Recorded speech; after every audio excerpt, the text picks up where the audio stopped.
May isang maliit na pulis, nagigil po na patayin si Manny. Sa kwarto pa lang po, halos kalapit niya na yung gatilyo. May yung kanyang daliri na kasuot ko sa tingin ko pa rin po.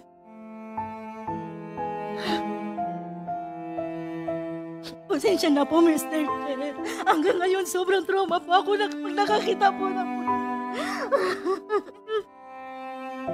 Magandang gabi po, Mr. Chair. Sa totoo lang po, una po naming narinig ang pangalan ni Colonel Lito Patay dito po sa Batasan. Dahil napakarami po kaming naiulat sa amin na mga pagpatay dito. Pangalawa, yung pangalan ni Colonel Patay and ni General Sinas nung nagkasama sila sa PRO 7, dun po, kumbaga tail end na lang yung Bloody Sunday Massacre. Doon po maraming naganap na pagpatay, lalo na po sa Negros. I'd like to ask lang sana ng mabilisan before I give my short manifestation. Do we have any representatives from Department of Justice? Yes, Good we do. afternoon, good afternoon, Mr. Chair and Your Honors. I am Prosecutor Wesley Yang, Your Honor. Hi, attorney. Tama po ba? Yes. Attorney, Mr. Chair. sa pagkaalam niyo po, ano po ba ang status ng case ng pagkamatay ng ating biktima na si Del Britannico? Yes, Mr. Chair. Ang nangyari kasi walang warrantless arrest na nangyari noon. So, the case went through the regular proceeding of preliminary investigation. The complaint was filed, and after the preliminary investigation, the Department of Justice found probable cause to press charges against two police officers, Police Officer Joven and Police Officer Villanueva. Unfortunately, when the warrant of arrest was issued by the Regional Trial Court of Iloilo, Branch 31, ay hindi sila mahanap. So, on our part, we will coordinate with because this case was filed way back October 2021, and this case was delegated to the OCP Iloilo. So we will coordinate, the DOJ will coordinate with OCP Iloilo for the issuance of alias warrant to exert efforts again to locate the whereabouts of these criminals, Mr. Chair. Thank you. NBI, do we have any information? NBI, are you part of any investigation related to the killing of the victim, Del Britannico? Yes, Mr. Chairman, as narrated by Mr. Britannico, our Death Investigation Division handled the investigation of the case.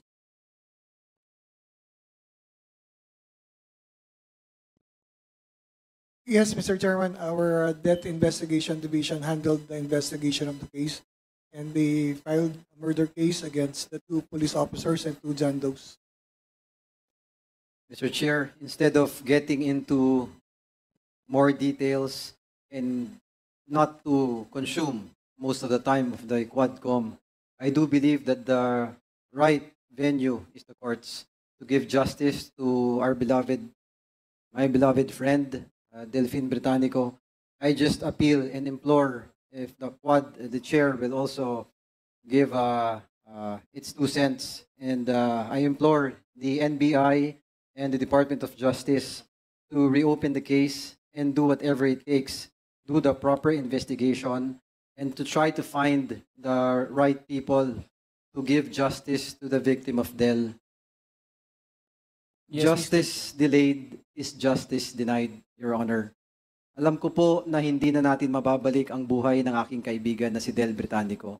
Ang akin lamang pong layunin sa pagdinig na ito ay para hindi na po sana matularan ang mga ganitong gawain sa pamamagitan ng pag-amyenda ng kasulukuyang mga batas at pagbabalangkas ng mga bago.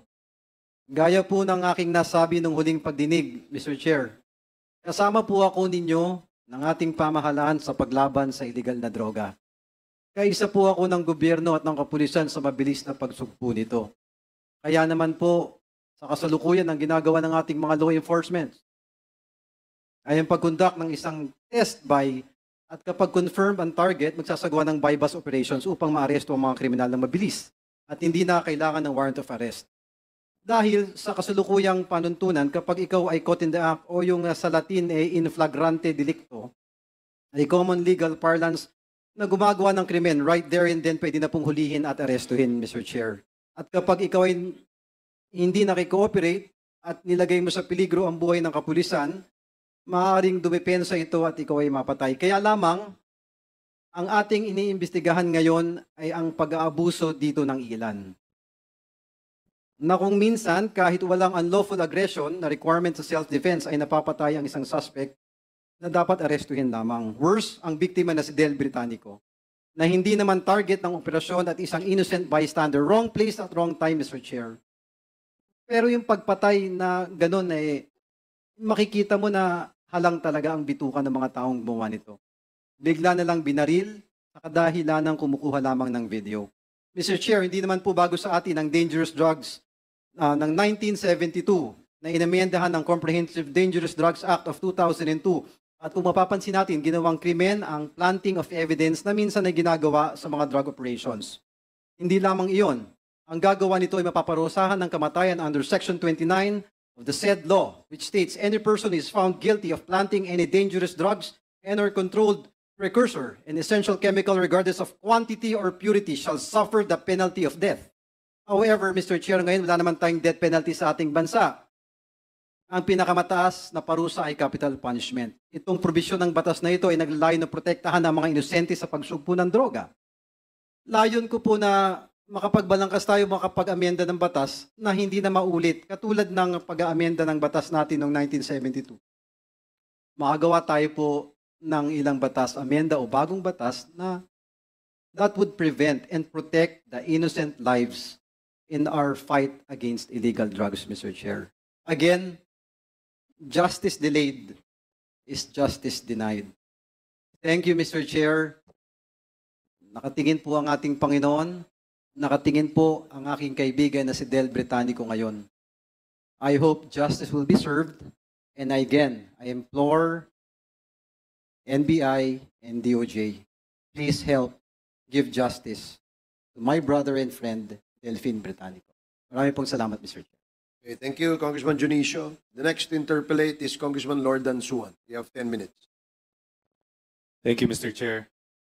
I just have a few clarificatory questions for Mr. Britannico. How would you describe your brother, Del? Mr. Chair, napakabait po. Halos wala pong kalaban yung kapatid ko. Wala siyang kalaban? Wala pong kalaban. Negosyante po siya. Pinili po niyang tumira sa Iloilo kasi tahimik po doon. Saka siya at saka yung pamilya niyo po wanted to establish himself. And he would have been 41 if he were still alive? Mr. Chair, he was born 1983. So he would have been 41. Ka-age po kami sana. How about Mr. Alain Muller? Is it Muller or Muller? Alain Muller, Mr. Chair. Sino po siya? Mr. Chair, hindi po namin siya kilala before this incident. Wala rin po kaming kilalang personal na Muller before this incident. But based on the reports, he was a target, an EJK target. And I think a kapatid po niya na isa pa ay napatay rin po the year before because of an EJK operation. So, medyo sangkot sila sa drugs, allegedly. Yun po yung napabalita. And he was killed in broad daylight. He was killed in broad daylight based on the video po about 12:06 p.m. Of January 19, about noontime on a Sunday, Mr. Chair. And you also mentioned in your affidavit that he was a level 1 target with 50,000 reward for his killing. Yes, Mr. Chair, this was based on the confession of Police Corporal Joseph Andrew Jubed that was given several times. Where did he confess? Mr. Chair, he did make that confession to the DID, NBI DID, when he was taking in after he surrendered. And he also did at least 2 video confessions to our family, Mr. Chair, on 2 separate occasions. He confessed to your family? Yes, Mr. Chair, on at least on 2 separate occasions. And you have videos of his confession? We have videos at least more than an hour and a half on both instances, Mr. Chair. And those those video confessions were the basis of this affidavit that you executed. That is correct, Mr. Chair. Were you able to talk with the family of Mr. Mueller? Yes, Mr. Chair. In fact, after the incident po, ang father ko po also represented the wife of Elaine Mueller in a case that was filed against po the suspect. So your father helped them file the case against the suspects? Opo, Mr. Chair. And the brother po, kanina lang po, ka-message ko rin po yung brother na isa ng isa pong victim na si Elaine Mueller. Yung brother po niya si Kurt Mueller. What happened to the case? That case, Mr. Chair, was dismissed by the DOJ on preliminary investigation. So even during the preliminary investigation, it was already dismissed. So there's no case at all right now. At the moment, Mr. Chair, I think that is what the status is. Was there any follow-up investigations on the murder of Mr. Mueller? None that we are aware of, Mr. Chair. How about, were there cases filed regarding the murder of your brother? Yes, Mr. Chair, as was mentioned by the NBI, there is one case po that was filed with the DOJ and then was brought to the RTC and 2 arrest warrants po were issued on that. So that is active po. So the case is still active? Yes po. And then the family po, after, that was before Joven surrendered po. And when Joven surrendered po and after po the video confession, the family po filed cases relative to that video confession. But these cases were dismissed by the DOJ. So your family filed additional murder cases against the same people? Yes, different. The NBI case, Mr. Chair, had Joven as charged. Also a certain Jerry Villanueva, also a police officer, and 2 John Does, Mr. Chair. The family case, using the basis of the Joven confession, had Joven and 4 other personalities, Mr. Chair. Who are these 4 other personalities? Mr. Chair, as mentioned earlier, these were Ricardo Morante, Vernilio Escorial, Michael Dimihilo de Felipe, and Freddy Libuon. Identified as gunmen by Joven were Ricardo Morante and Vernilio Escorial. By the way, also, Mr. Chair, we also included the Iloilo City Police Director at the time, Martin Defensor, when we filed the cases because of what was shared by Police Corporal Andrew Joven. But did I hear it correctly that this case was dismissed? Yes, Mr. Chair, by the DOJ. By the DOJ. What was the reason for the dismissal? Mr. Chair, according to them, insufficient evidence to indict the officers, and then confession is inadmissible as evidence even against Joven himself. That was their basis, at least from their conclusion of that. Okay. I just have a few more questions because I'm curious about how were you able to say that the adventure was parked near that gate? Yes, Mr. Chair. We recovered video footages from the first shooting, Mr. Chair, all the way to the surrounding area, and we also had footages after that, Mr. Chair. And if you notice in the video, Mr. Chair, the adventure had tape on the side, reflectors. And we were able to retrieve those reflectors at that gate, Mr. Chair. Because as what was shared by suspect Joven, the reflectors were actually markers for the car, and also to somehow probably make sure that the operation goes unbothered or unhindered.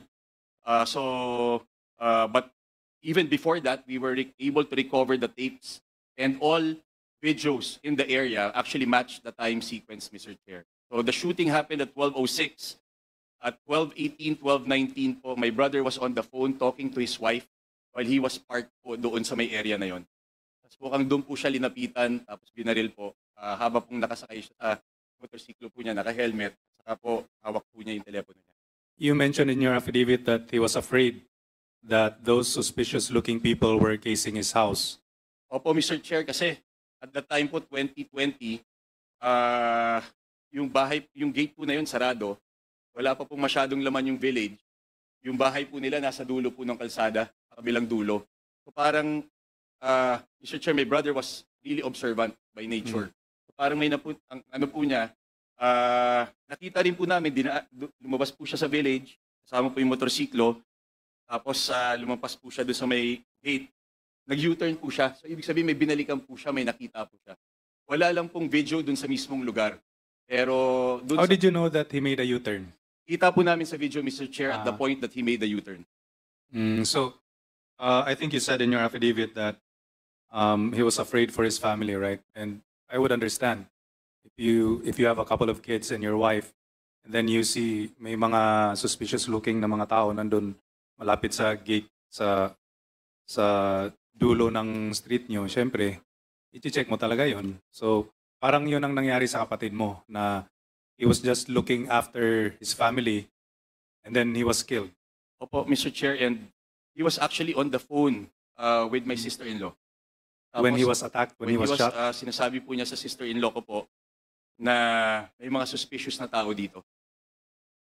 And that is logged po by the phone records of both my brother and my sister-in-law. And you're also certain that the same group that killed Mueller is the one who killed your brother? We are certain of that, Mr. Chair. Number one, because of the vehicle, and also because of again the tracing of who rented that vehicle, which was traced to be Police Corporal Joseph Andrew Joven, Mr. Chair. And did Joven say that hindi nila sinasadya na patayin yung kapatid mo? Opo, Mr. Chair. Nataranta lang raw po sila kasi tinatanggal po nila yung mga sticker doon po sa gate. Tapos kala po nila, sinundan po sila. Tapos yun na po, nagpanik. Sakay po sila ulit lahat sa sasakyan. Tapos sinarangan na po nila yung kapatid ko, binaba. Binaril, may konting discussion raw po. Tapos binaril na lang po. So they were afraid that they would be identified? Yes, Mr. Chair. That appears to be the case. So, Mr. Chair, it would appear that Mr. Del Britannico was just an innocent bystander. He was there trying to protect his family, being careful, being cautious. Tapos parang nasa wrong place at the wrong time lang talaga. Nakakaawa talaga yung ganun. And I can't imagine my younger brother being killed that way. It's so senseless. And I joined the call of Congressman Ernix Junicio for the NBI to reopen the cases so that justice will be served. And I also agree with what Mr. Britannico said earlier when he said that the end does not justify the means. And we have seen that the current administration of President Bongbong Marcos was able to successfully lower the incidence of drugs and even wage a war on drugs without resorting to bloodshed. So I guess it's possible after all. And that's all, Mr. Chair. Thank you. No further questions. Thank you, Mr. Congressman Chair. Suwan. Mr. Chair. Before Congresswoman Luistro, clarification lang kay Mr. Britannico. Did Mr. Joven, the suspect, admitted to you, to the video that they received money?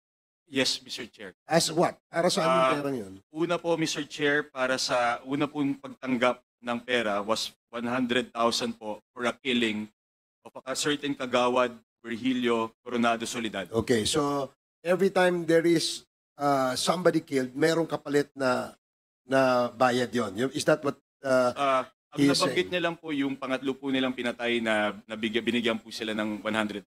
Okay, sige. Tapos ang binanggit niya rin po, Mr. Chair, was doon sa kay Mueller, ang reward money po was 50,000.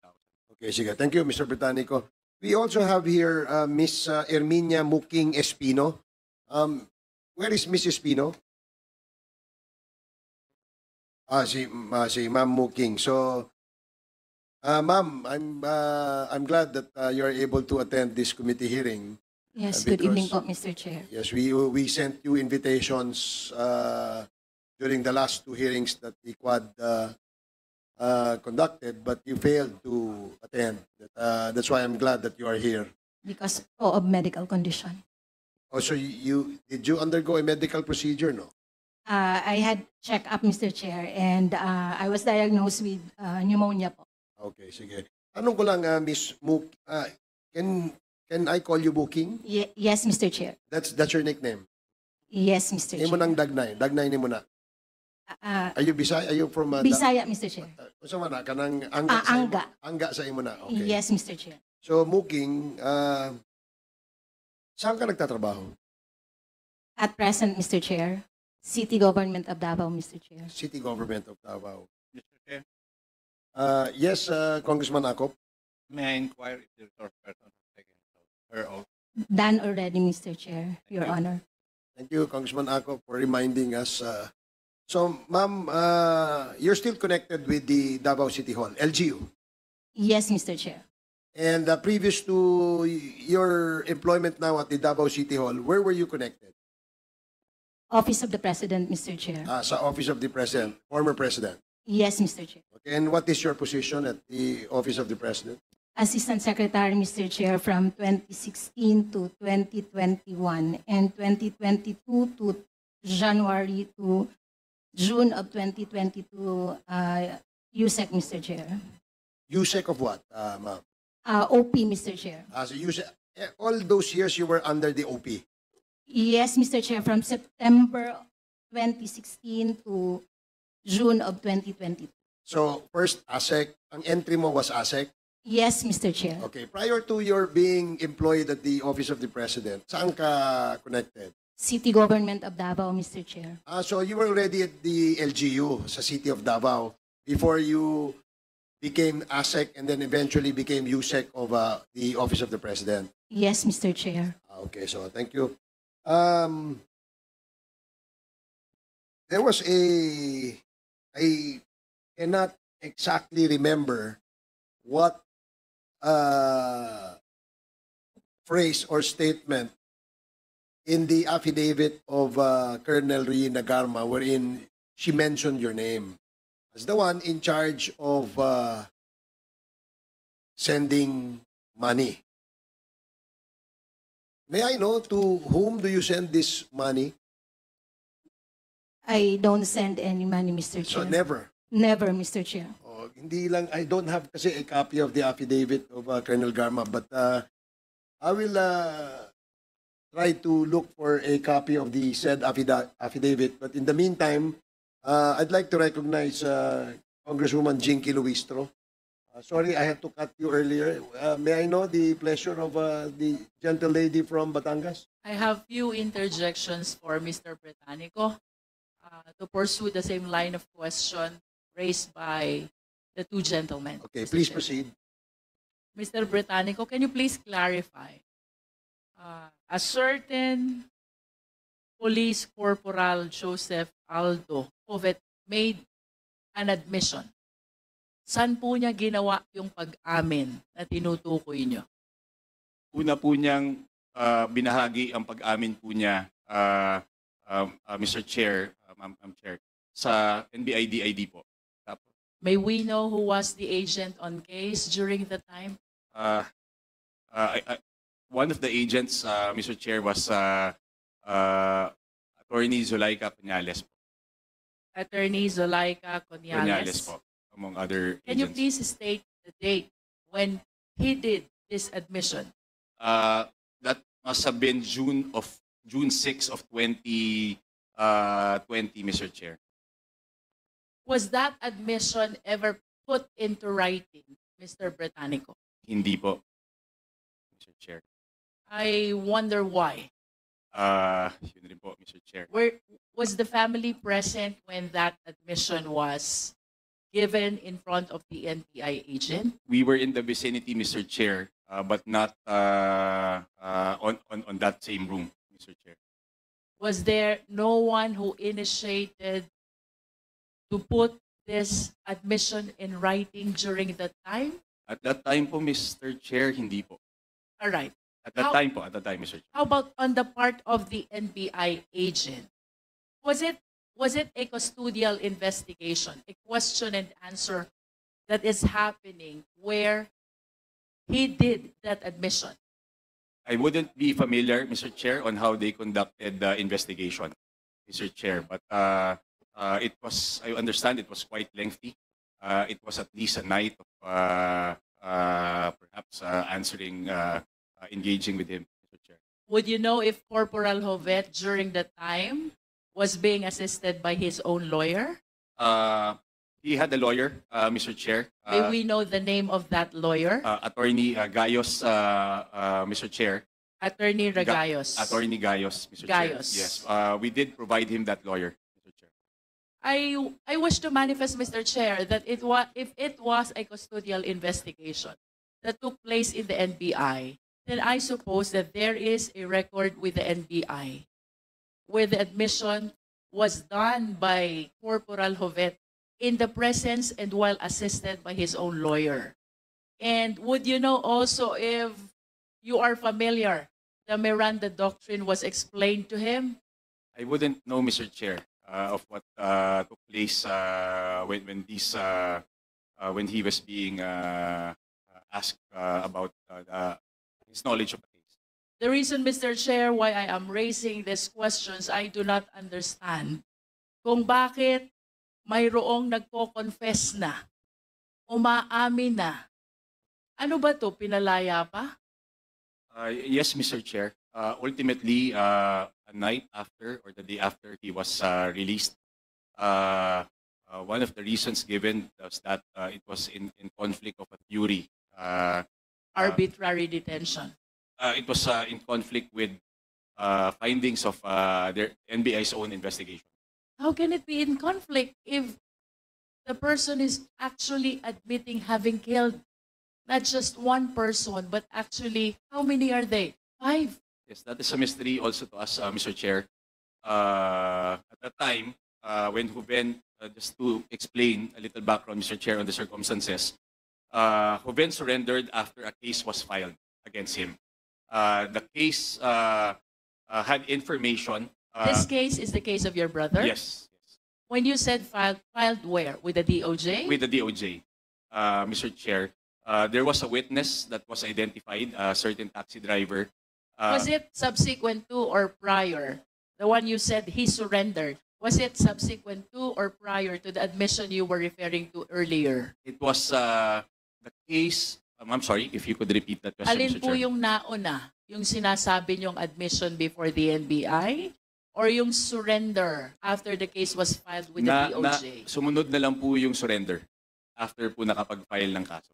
I see. So, it appears that there were 2 opportunities already to take custody of the respondent at the very least.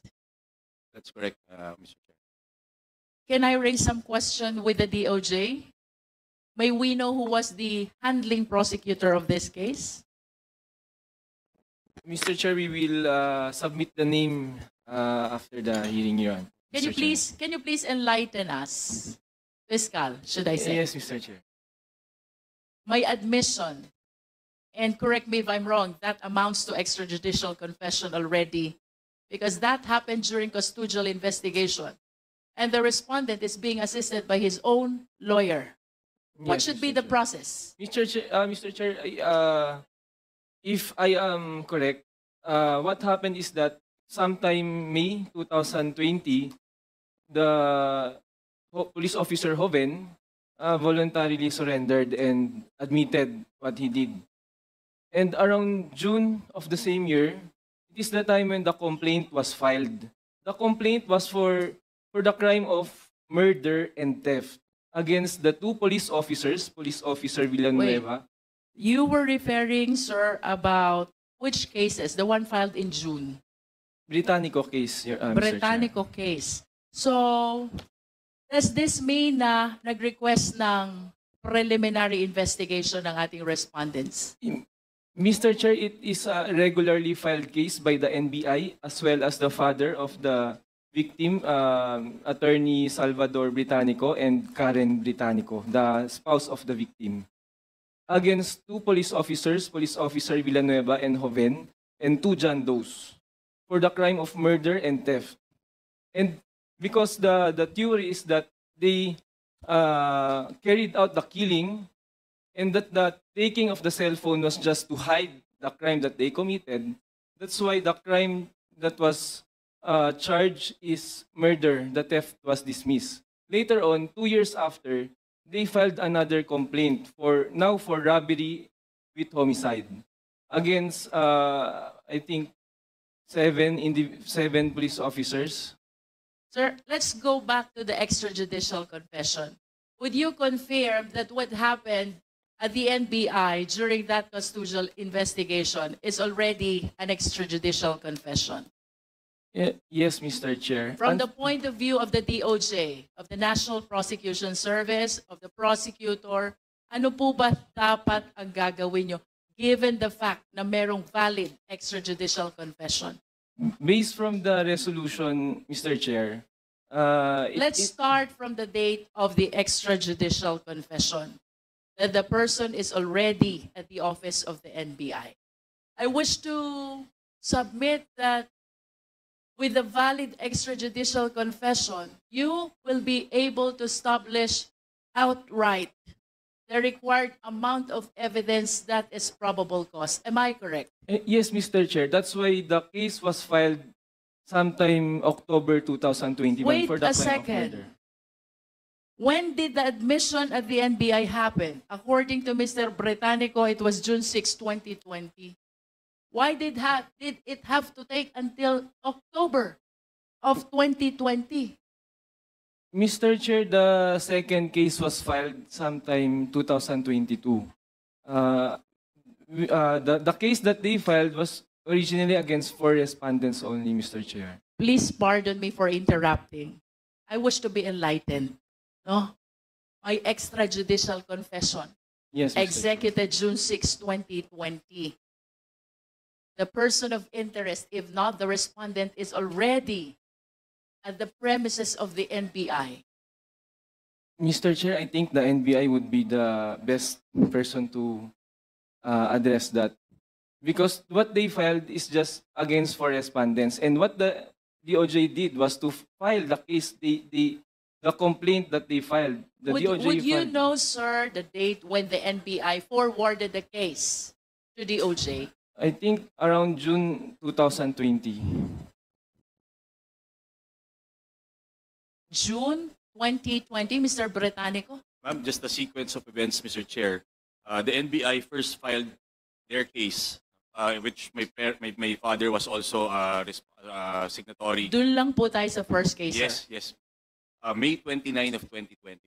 So the very day when your brother was killed, May 29, 2020 po. So, 2020. yes, so about When did the incident happen? January 19, 2020. January 19. Opo. Alright. So na-file po yung case ng May 29, 2020. On June 5 po, Joven surrenders sa Iloilo. Tapos he was flown po to Manila, and on June 6, that was when po he was he was in NBI TAF po. And that's when he made the confession po to the NBI at the time. Alright. Balikan ko po si DOJ. This is actually an inquiry that I wish you will impart to all of us. From the point of view of the fiscal, mayroon kang valid extrajudicial confession. You will agree with me if I would say that that is enough to establish probable cause, right? Mr. Chair, yes, if that is the fact, Mr. Chair. Unfortunately, the extrajudicial confession was not signed, and based on the records, there was no allegation that the extrajudicial confession was made with the assistance of a counsel for the respondent, the one making the admission. Do you confirm that, Mr. Britannico, the extrajudicial confession was not signed? Hindi po pinarmahan, Madam Chair po. But it was made po with the NBI with the presence of a lawyer. It was done in the presence of the lawyer, but it was not signed.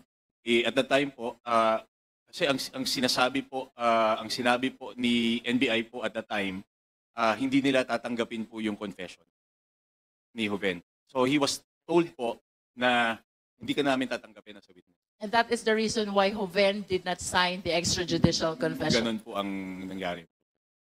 How about when Joven surrendered with the DOJ? Hindi po siya Was it with the nag-surrender. DOJ? Sa NBI po. Sa NBI po sa Iloilo ng June 5 po. All right. Tapos, Was there ever a chance na ginawa ulit yung admission na yon during the second time that he appeared and surrendered with the Sa amin NBI? na lang po sa pamilya ng 2 beses po, on 2 separate instances on video po. But he did not also sign his affidavit, but he signed all documents po pertaining to his narration of events.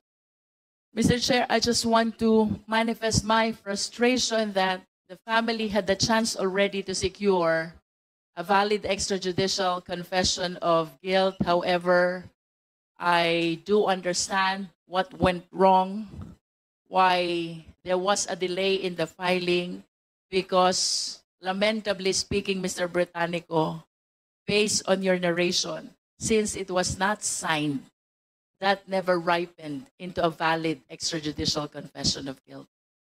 Thank you, Mr. Chair. Thank you, Congresswoman Jinky. Congressman Mr. Chair, I was about to ask about similar questions with what was already okay. asked by Kong so Jinky. thank you, Congressman Keith Flores. Mr. Chair. Yes, Congresswoman Arlene Brosas. Yes, Mr. Chair, since we are on the topic of extrajudicial killings, Mr. Chair, pwede ko na ba i-present, Mr. Chair, yung ilan pang mga cases ng extrajudicial killings, Mr. Chair? Please continue. Yes, Mr. Chair, since nagbigay po ng copy yata ng pahayag yung mga dalawang pamilya po na narito, si Rosenda Lemita at si Lizelle Asuncion, ang asawa po ni Manny Asuncion at ang nanay no ni Chay Asuncion, Lemita. Sila po yung mga biktima ng Bloody Sunday. Mr. Chair, siguro dahil meron namang copy yung mga colleagues natin, baka pwedeng direct questions na lang. I will direct my questions to the family, no, kay Nanay Enda. Tapos siguro magtanong na rin ako ng ilan sa ating mga resource speakers, Mr. Chair. Nanay Enda, okay lang po ba? Magandang gabi na po sa inyo, Nanay Enda. Maaari po ba ninyong sabihin ang inyong buong pangalan tapos tirahan dito po sa Quadcom?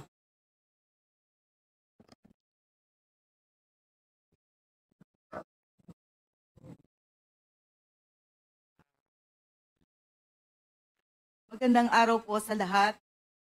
At lubos po kaming nagpapasalamat sa House of Representatives na kami po ay binigyan ng pagkakataon na matugunan ang aming hinaing upang mabigyan ng katarungan ang pagpatay sa aking mga anak. Magandang araw po sa lahat. Ako po si Rosenda Limeta, taga Barangay Kalayo, Nasugbu, Batangas, ina ni Chay Ibanghilista at biyanan ni Ariel Ibanghilista. Silang mag-asawa ay biktima ng Badugong Raid noong 7 ng Marso 2021 na mas kilala bilang Bloody Sunday Massacre o Coplan Asbal.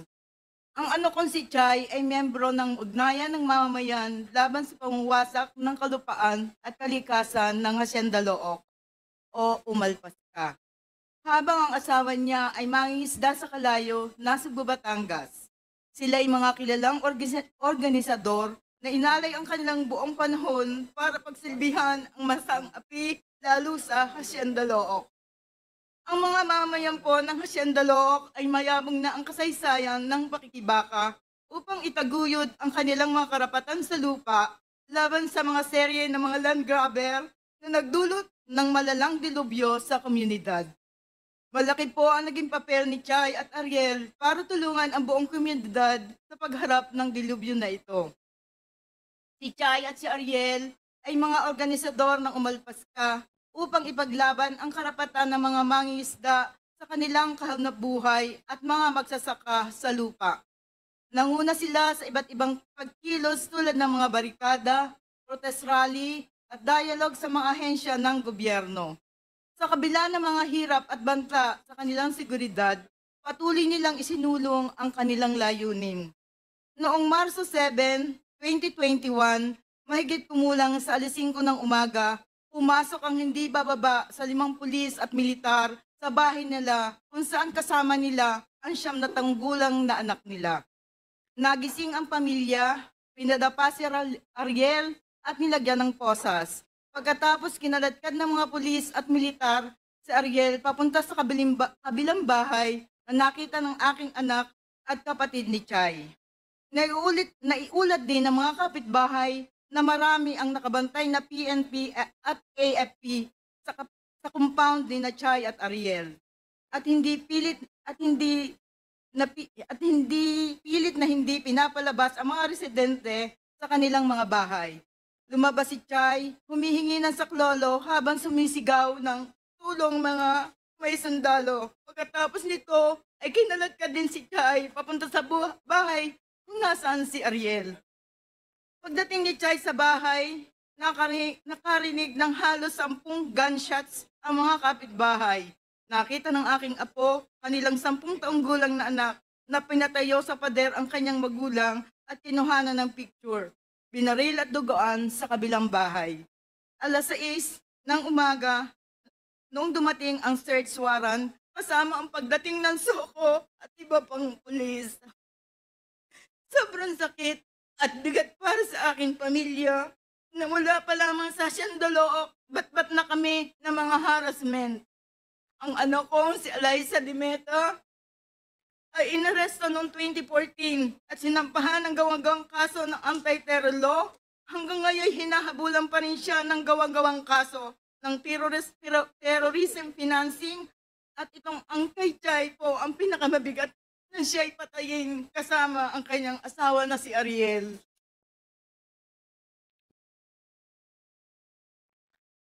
Kaya kami po ay humihingi dito sa Quadcom na baka po sila ang makakatulong sa amin na magkaroon ng hustisya ang pagpatay sa aking mga anak na ipinagkait ng Department of Justice. Sa kabila ng kami po ay may supporting documents na sa investigasyon na ginawa ng NBI at CHR na nilabag ang karapatang mabuhay sila. Kaya sa araw na ito, pwede po bang ipakita ko sa inyo yung picture ng mga anak ko, Mr. Chair?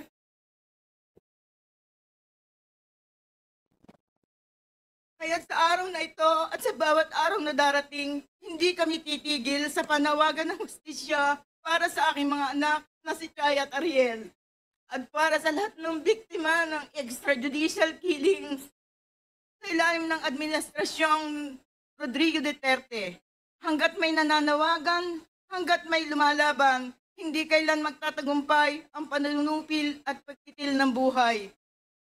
Maraming salamat po at sana po makamit po namin ang tamang hustisya para po sa mga anak namin at para na rin po sa mga iba pang biktima ng extrajudicial killing.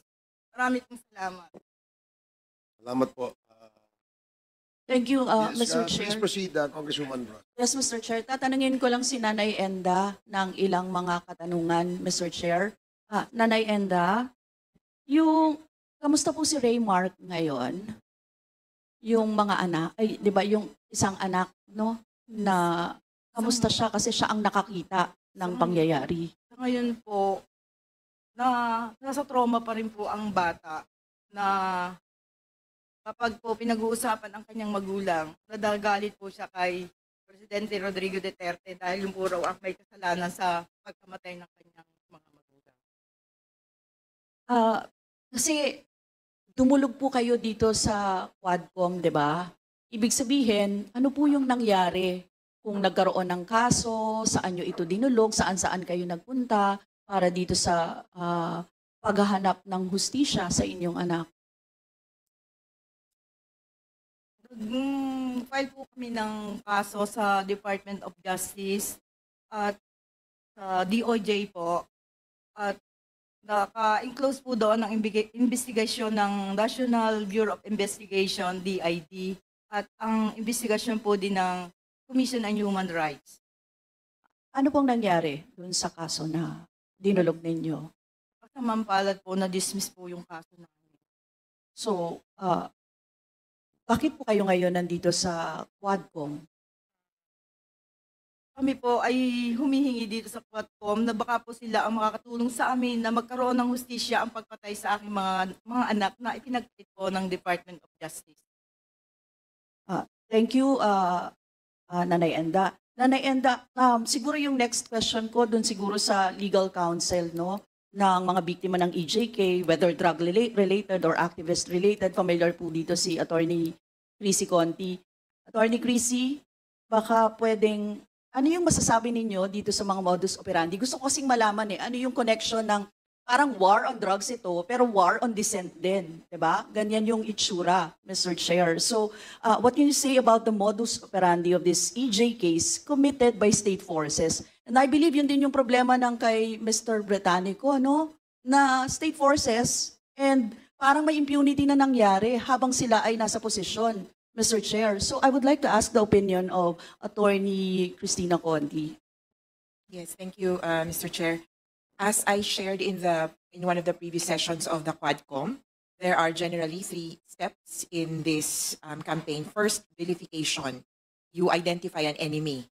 In the case of drugs, they would say that these people are connected to the drug trade. In the case of activists, they would say that these are communists and therefore terrorists, criminals. After that, the operation would be conducted by possibly police officers or agents of state agents. The circumstances are similar actually in both drug-related killings and in activist killings. Nanlaban is a common narrative where planting of evidence or of drugs is common. Second, the killings would be conducted under the cloak of night, under the cloak of darkness, and they would ensure that there are no witnesses to the killings. However, openly, it would be as brazen as possible, meaning there would be others surrounding the location, but separated from the incident, or ilalayo po ng konti yung posibleng maging witness, pero malapit pa rin para ikakatakot ng lahat. At pangatlo, the third step would be absolution, either poor or no investigation at all into the killings. And in both cases of the Britannico murder and in the case of the Bloody Sunday murders, that's obvious. The cases are stalled, and in the case of Britannico, even if there are charges already pending, hindi nga po nila mahuli yung may kasalanan. Lalo na po dito, yung police, active duty pa rin. Thank you, Attorney. Attorney, para kasing series of operations conducted, tas mass application, issuance of search warrants. Itong Bloody Sunday, prior to the operations, 42 out of 63 search warrant applications in Manila RTC were granted. Ito po yung kanina na introduction ko ng speech, kaugnay dito sa Bloody Sunday. Tapos, meanwhile, 4 out of 9 search warrant applications were also granted in Antipolo RTC. How is this possible? What is the process involved para kasing mass manufacturing of search warrants, Seemingly, merong search warrant factory, Mr. Chair. So, yun po yung tanong ko. Siguro, baka pwede rin tayong magtanong kay sa legal counsel ng NUPL, si Attorney Julian Oliva. Yes, Madam Chair. Actually, merong circular yung Supreme Court allowing the executive judges ng Quezon City and Manila to approve or issue search warrants applicable in the whole country, Ibig sabihin, kahit sa Mindanao i-apply o i-execute yung search warrant, pwede niyang i-apply yan sa executive judges ng Quezon City, RTC, at o kaya ng Manila RTC. Ito ngayon ginamit. Nung nauso kasi, ang paborito nilang applyan ng search warrant dati ay yung executive judge ng Quezon City. Nung marami ng mga search warrant na in-issue nung executive judge ng Quezon City, at saka nabaliktad dyan o in-invalidate yan ng mga korte, ang ginawa nilang sampahan ng search warrant ay yung executive judge ng Manila. Kaya doon sinampa yung napakaraming search warrant, application for search warrant. Sinabi nga, mahigit napakaraming sinampa sa executive judge ng Manila. Ang ginawa ng executive judge ng Manila, dinistribute to sa mga vice executive judge. Ang nangyari, sa napakaraming application for search warrant na sinampa, halos ilan lang yung mga witnesses, no? Pare-pareho yung sinasabi. Kaya may mga search warrant na dinismiss at saka may mga search warrant na inapprove, no? At na-issue. Parang ganun yung ginagawa ng para maging legalize yung gagawin nilang operation, nag-a-apply muna sa search warrant, kumukuha ng mga bayarang witnesses o mga nagbibigay ng mga perjured testimony para mag-apply ng search warrant. Bali, ganun yung nangyari doon sa mga operations ng police. Thank you. Lalo na sa Bloody Sunday. Thank you, Mr. Chair. Mr. Chair, if I may add. Yes, Attorney Chrissy would like to. Yes. As regards this policy, just in addition, Mr. Chair, I'd like to share that the issuance of a search warrant goes through the judge. Una po muna kukumbinsihin ng mga pulis yung judge na mag-issue ng search warrant at yung judge ay dapat aralin yung ebidensya na ipapakita sa kanya bago siya papayag o makukumbensing mag-issue ng search warrant. Ito pong 2 stages na ito, nagkakaroon po ng anomalya as was shared. We've had several cases where the warrants issued were eventually questioned and overturned.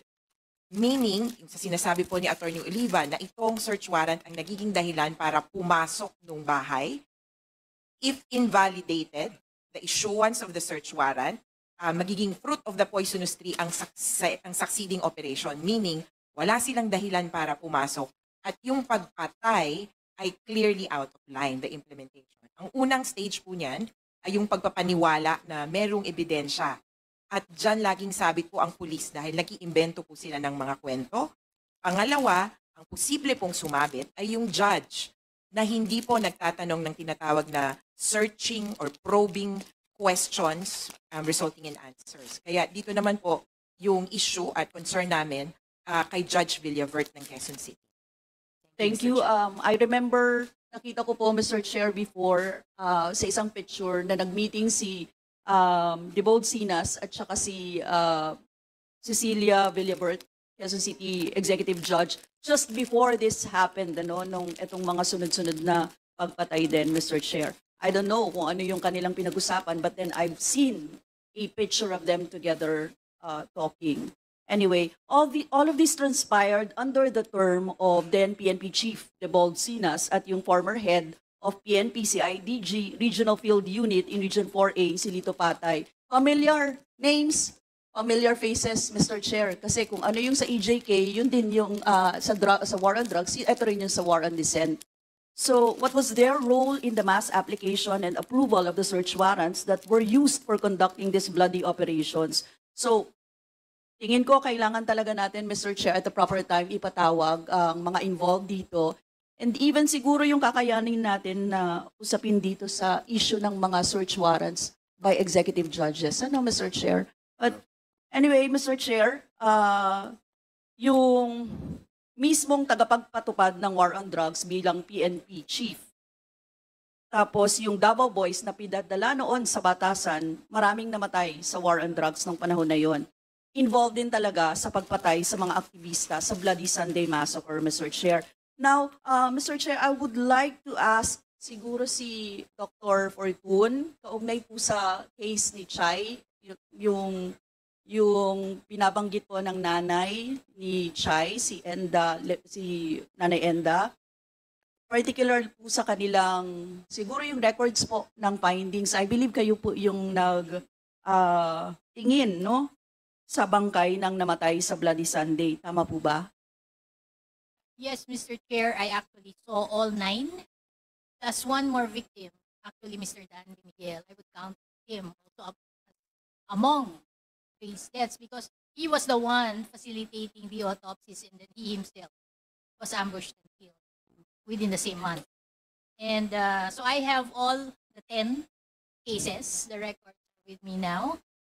And if you would have a particular question. Yes, Mr. Chair. Papadescribe ko lang po sana, Doc, yung record ng findings on Chai and Ariel Evangelista. Particularly yung, kasi ang sinabi po sa PNP autopsy, they just said cause of death was gunshot wounds to the body. Ganun po kasimple ang sinabi. Ano pong masasabi ninyo doon sa ganong ang cause of death lang ay ganito? I found the spouses, Ariel Evangelista and Ana Maria Evangelista, as the bodies were examined, previously examined. I would not count that as an autopsy because in both of them, there was just an anterior midline incision of the trunk. There was partial internal examination. Anyway, since I saw the bodies, typically they sustained gunshot wounds, then the first thing I would do is ask for x-rays. So they underwent x-rays in PGH. So I have those. I was able to recover some bullets, which eventually I turned over to NBI because they asked for them. Both cases had multiple gunshot wounds. For Mr. Ariel Evangelista, I identified 2 in the chest. And then there were gunshot wounds to the right upper extremity, right arm. And this is what I was saying earlier about consistency with defense injuries. Same with Ana Maria Evangelista. She sustained, I believe, at least 2 gunshot wounds to the chest, another one in the abdomen, and then also gunshot wounds to the upper extremities, which would again be consistent with defense type injuries. So in a nutshell, those are the summaries, but I have all the documentation, the pictures, the diagrams for all of these cases. Thank you, Mr. Chair. Doc, meron pa akong tanong. Pag sinabing COD, ano naman yung MOD? Doc, doon sa cause of death answers the question of why person died, and this would be the injuries. It's not just a matter of what PNP typically does is they just zero in on cause of death. And then if they say multiple gunshot wounds to the trunk, that is not what forensic pathology is all about. We go beyond that. Like for instance, of all the injuries, which is most fatal, can you say possible sequence? Can you, as I mentioned earlier, can you reconstruct how they were shot? And so on. What are the internal injuries? So you got shot in the chest. What did the bullets hit? When you say manner of death, this refers to how the person was killed. And the most common would be natural causes, which is due to disease. So whatever is not due to disease, like there's violence, this is unnatural. And in this case, I classify them as homicide because that is as far as we would go. You might say this is murder, but that is a legal term. But we do not use murder. In the death certificate, it's just homicide, meaning death was due to the action or actions of another person or other people. Thank you, Mr. Chair. Another question po doon sa binanggit nyo kanina yung gunshot, diba, na sa findings po sa gunshot residue sa GSR, kina Chai at Ariel. For the record, Mr. Chair, merong 2 conflicting chemistry reports ayon sa AO35, SIT. Una, both hands ni Chai ang positive, tapos negative for Ariel. Yung pangalawang chem report, baliktad, yung kamay ni Ariel, down ni Ariel, ang positive at yung kay Chai ang negative. In your experience, Doc, no, what could have happened? Bakit may mga ganitong conflicting results? Since the supposed gunshot residues were done in the Philippines, I am guessing these are what you would call the paraffin tests, which is actually a very outdated test. Originally, it started in 1931. As early as the 1960s, the international community decided it does not distinguish a shooter from a non-shooter, and therefore it is junk. But still, the Philippines in the 21st century, our police still insist on the paraffin test. If they say this is positive or negative, one major drawback of this test is it is not even reproducible. You cannot even document the positivity or negativity because it's supposed to be a very subjective color change. So nobody else in the world with, forensic science, updated forensic science, uses the paraffin test. Only in the Philippines. Thank you, Mr. Chair. So inconclusive ito. Definitely inconclusive. Kaya po ba nating malaman kung sino yung perpetrator sa isang killing? Tapos ano yung mga paraan para ma-determine yung identity of the perpetrator? Listening in on the painful Britannico case earlier and that of Mr. Mueller, I was thinking that, each shooting leaves a wealth of physical evidence. And, but unfortunately in the Philippines, that is not pursued. We do not have a real CSI. Every fired gun would leaves a lot of physical evidence. Like for instance, at the scene, if you have a semi-automatic pistol, the casing would be left there. And then the bullet would pass through objects, including the body, and it would leave a track or wounds in the body. If it stays in the body, does not exit, it has to be recovered. If it exits, it impacts another location. And you have to identify, recover it. If a body is hit and you're still alive when you're shot, not dead, then you have blood spatter, and that can also be analyzed. And then all those things, even tire track marks, fingerprints, and so on, there are ways to identify people, to connect shooting with a particular gun, with a particular shooter. But this is physical evidence. And again, in the Philippines, we hardly consider physical evidence, and that's why we have to resort to statements. And there are weaknesses in statements, but physical evidence is subjective.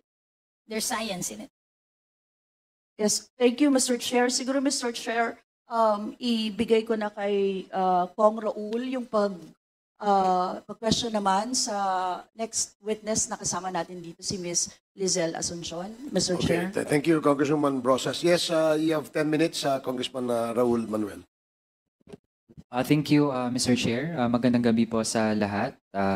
Since meron din po tayong isa pang kamag-anak ng naging biktima din po ng Bloody Sunday Massacre, I will direct first my series of questions sa kanya. Mr. Chair, we have here si Ms. Lizelle Asuncion. Magandang gabi po. Yes po, magandang gabi po sa lahat.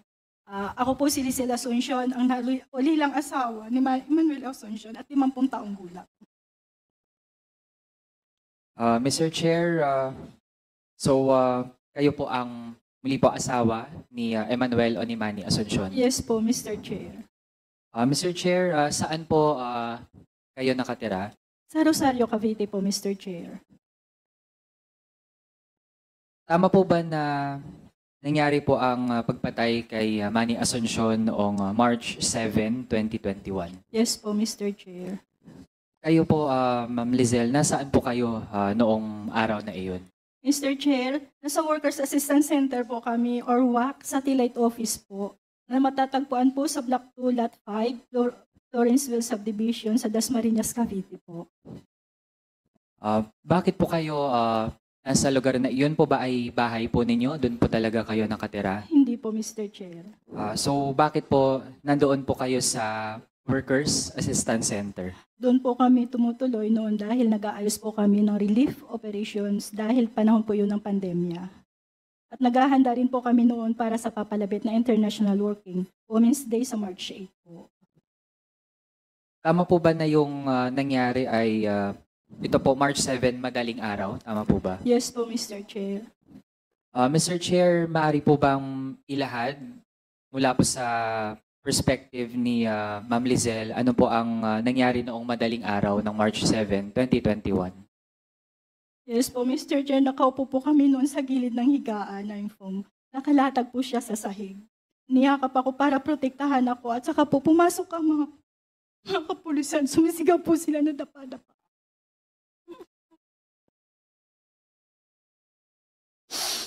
nakita ko po na naka-uniforme po sila at may mga baril po sila. Naka-camouflage po. At may mga patches ng PNP Rizal at PNP Laguna po yung kanilang mga damit.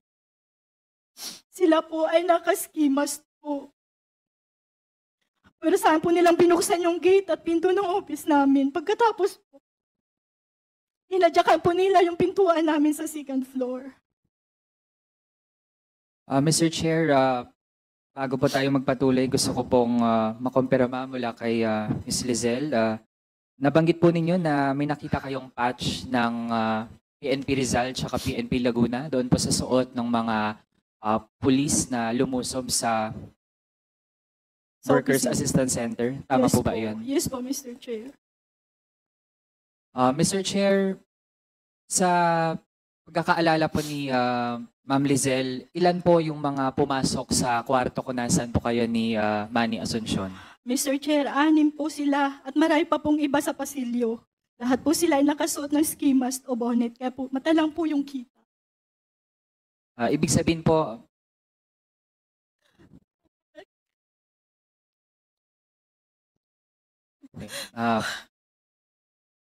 Ma'am Lizelle, kung kakayanin po natin makapagpatuloy, nabanggit po ninyo merong 6 na pumasok. Ibig sabihin po, dahil may takip yung mga muka, Yes po, wala Mr. po ni isa na nakita po ninyo yung mga muka nila.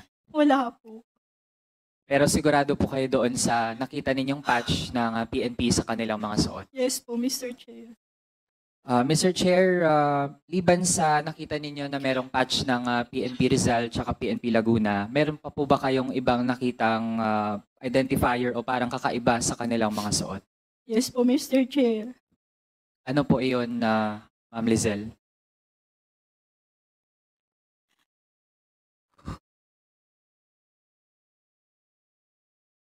Halimbawa po sa kanila po bang, yung mga nameplate po ba nila? Kita po ba yung Hindi nameplate? po, Mr. Chair, nakatakip po yung kanilang nameplate. May isa pong lalaki na galit po doon. Gusto na pong barilin si Manny. So Mr. Chair, lahat po sila, yung mga nameplate po nila, ay may takip po yun lahat. Yes po, Mr. Chair. Ano po yung nakalagay na takip? Wala po yung nakaano po dito sa nameplate po nila.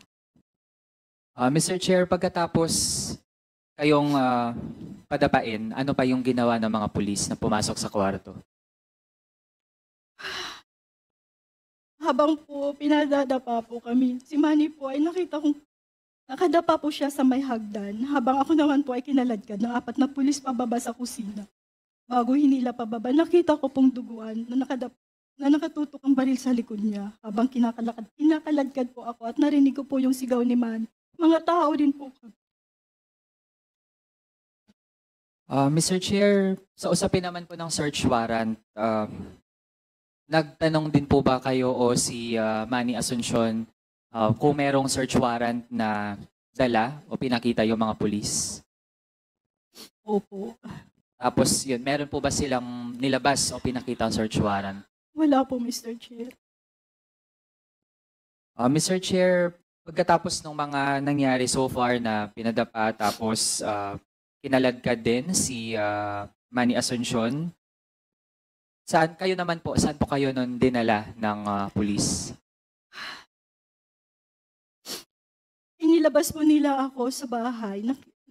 Nakarinig na po ako ng putok mula sa itaas kung saan naiwan po si Manny, Mr. Chair. Napapikit na lang po ako sa sarili ko at sinasabi ko pong pinatay na po nila ang aking asawa. Paano po ninyo nasabi na nung narinig po ninyo yung mga putok ng baril ay yun po ninyo yun na yung signal na napatay na po si Manny Asuncion? Yes po, Mr. Chair, kasi po nakita ko mismo na walang kalaban-laban si Manny sa mga pulis. Kasi po mataba po siya at hindi na ganong kaliksi. Hindi niya kayang lumaban o tumakas po. Nakarestrain po talaga si Manny at marami yung mga pulis na nakatutok ang baril sa kanya. Mr. Chair, tanong po natin kay Ms. Lizelle, nung panahon po ba na iyon, armado po ba si Manny Asuncion? Hindi po, Mr. Chair. Mr. Chair, meron po bang pinagmamay-ari ang armas si Manny Asuncion? Wala po, Mr. Chair. Sa buong pagkakakilala po ninyo, ay meron po bang pagkakataon na nagmay-ari po ng baril o kahit anong armas si Manny Asuncion? Wala po, Mr. Chair. Halos hindi na po kami makabili ng bigas o mga kailanganin po namin. Kaya po hindi po ganun tipong bibili si Manny na may-ari ng baril. Mr. Chair, matanong na lang din po natin kay Ma'am Lizelle. Kayo po, Ma'am Lizelle, meron din po ba kayong pinagmamay-ari ang armas o baril? Wala po, Mr. Chair. Sa buong buhay po ninyo, may pagkakataon po ba na kayo din ay nagmay-ari ng armas? Wala po. Hindi po, Mr. Chair. Kailan na po yung parang, siguro kung may pagkakataon po na nakalapit po kayo sa kahit anong armas, may ganun po bang pagkakataon sa buhay ninyo? Mr. Chair, sa totoo lang po, nung unang dinumog kami ng mga pulis, first time ko po makakita ng mga baril sa malapitan po. Mr. Chair, kung babalik po doon sa naging insidente, may nakita po ba kayong kakaiba sa mga pulis na involved din sa insidente? Yes po, Mr. Chair. Yun ko pong sinasabi nung una. May isang maliit na pulis, nagigil po na patayin si Manny. Sa kwarto pa lang po, halos kalapitin niya na yung gatilyo. Yung kamay, yung daliri na kasuot po sa trigin po. Baril po.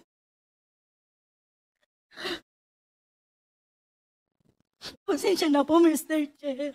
Hanggang ngayon, sobrang trauma po ako pag nakakita po ng pulis.